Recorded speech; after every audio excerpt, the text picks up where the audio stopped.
Hi, I'm Antonio Centeno. I'm the founder of Real Men, Real Style. Today, gentlemen, I'm going to give you 5 tips on how to find your dream job. I'm also going to support this with a more detailed article over at Real Men, Real Style, where I give you some action tips, a free downloadable PDF. In addition, I'm going to link you over to a gentleman who's got a whole service on this and I think has created an amazing course.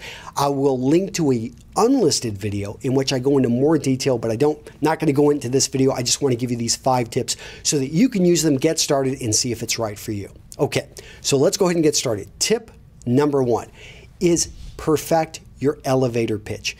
Gentlemen, what you don't want to have happen is you show up to an event, you're talking with people, whether that be a barbecue, whether it be an informal networking event, whether it be a formal job fair. You don't want people to forget who you are and not even to remember, what you do. You want to be rememberable and you want to be referable. Remember those 2 things, rememberable and referable.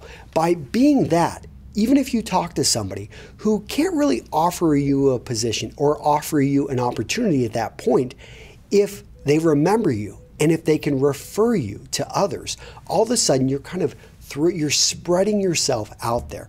And so these 2 people may be having a conversation later on in the day, 2 recruiters. They may say, I met a guy and I have his card here somewhere. He just had such a great offer. We weren't a right fit, but let me pass you his information because he seemed like a great guy.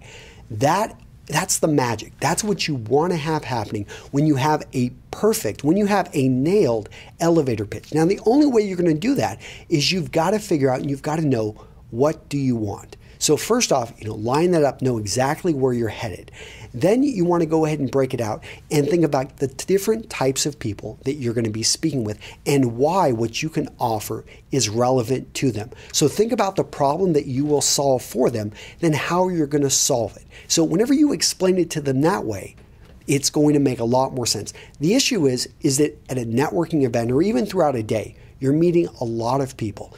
And when you're meeting this many people, it's hard to remember. It's hard to be able to pass things on. People are going there because they want to help. So make sure, again, you've nailed that elevator speech. If you go check out the article, I'm going to go into more detail. I'll have a little bit of a PDF breakout of exactly how you can create your elevator pitch. But let's go on to point number 2. Point number 2 is get to know people that are already doing what you want to do. Sounds simple, but a lot of times you hear somebody say, I want to be a marine biologist, or I want to be, I want to work at marketing at Google. I want to be an engineer over at Apple.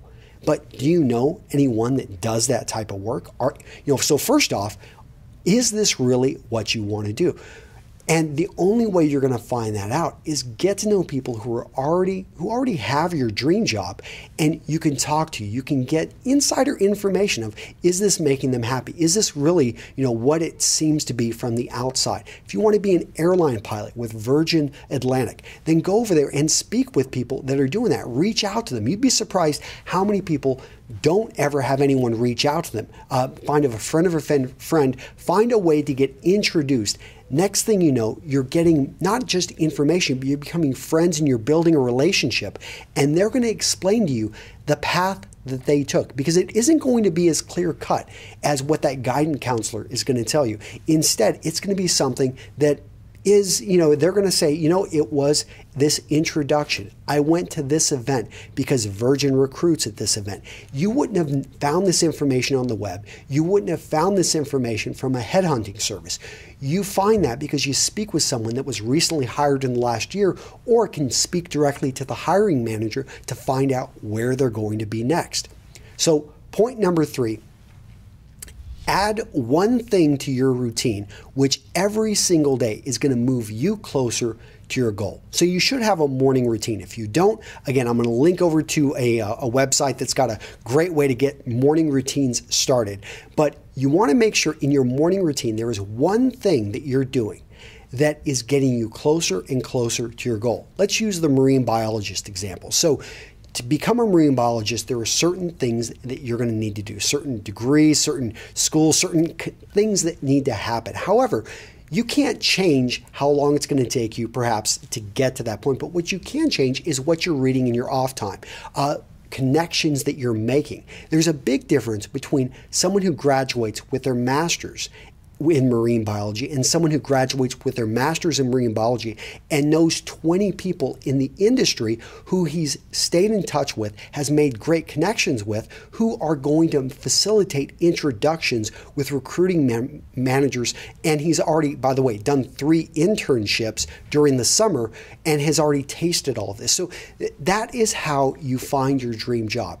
You make those small incremental improvements every single day, sending out an email, sending out a letter, finding a way to reach out. You systemize this with a routine so that it's that little incremental improvement. Because if you wait till the last minute, you're procrastinating, and we all know what happens then. You try to rush at the end, it's hurried, and it just never turns out as well as it could.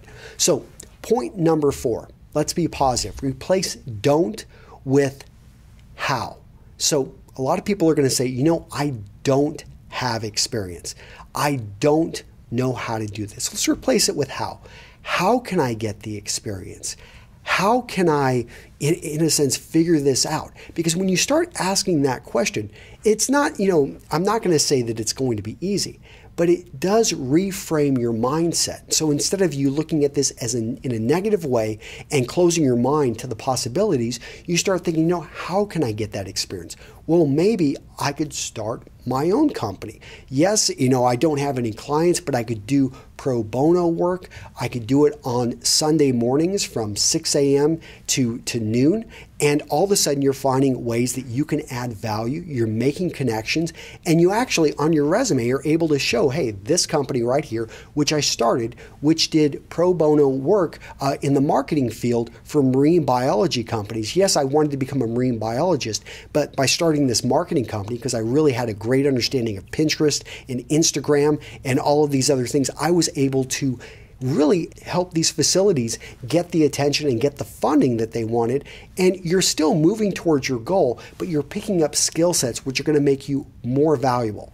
Okay, so the last thing I'm going to say is point number 5, you want to get the right type of help. You want to look in the right places for this type of work. So growing up, for me, if I wanted to find a job, I would go into classified ads. I remember that was where my stepdad told me you should find jobs. And the only things in Craigslist classified ads, they're not really dream jobs there. You've got to know where to look. You've got to know who to work with. There are some recruiters out there that are decent. There are some that are not so decent. You need to be really careful about recruiting firms and make sure that if you are going to work with one, if you're going to work with anybody, you need to get a solid recommendation from somebody that you respect. Now, the program that I'm going to link over to in the article is ran by a guy named Ramit Sethi. I have used his information and I've learned a lot from this guy. He's a Stanford grad. One thing I really like about Ramit is he helps military veterans. He was just out at Fort Bragg and he was helping veterans with finance. But I have used his systems to help build my business. And I would have to say his dream job, and I'm going to give you an inside look. If you go over, check out the article, go to the link down below. I'm going to give you an inside look into his how to find your dream job. He has created an entire system that can help you take those steps so that you can find your dream job. One of the things I love that he talks about is how to better negotiate whenever you first get hired. Because he talks about when you first get hired, that's your most powerful point. You have the most amount of leverage at that point. So that's when you need to negotiate on your salary. You need to not only ask for more, but show them exactly why paying you more makes sense, why you're going to deliver and why you're worth it. So basically they almost can't say no to this. And I think little things like that are well worth you checking out the course. Again, I'll link to it down below. You guys can go check it out, and I'm going to have an insider unlisted video which will go into more detail. So that's it for the tips. Let me know what you guys think. Go check out the article. If nothing more, just grab the free PDF, which I'll go into more detail about, perfecting your elevator pitch. But I'll see you guys in the next video. Take care. Bye-bye.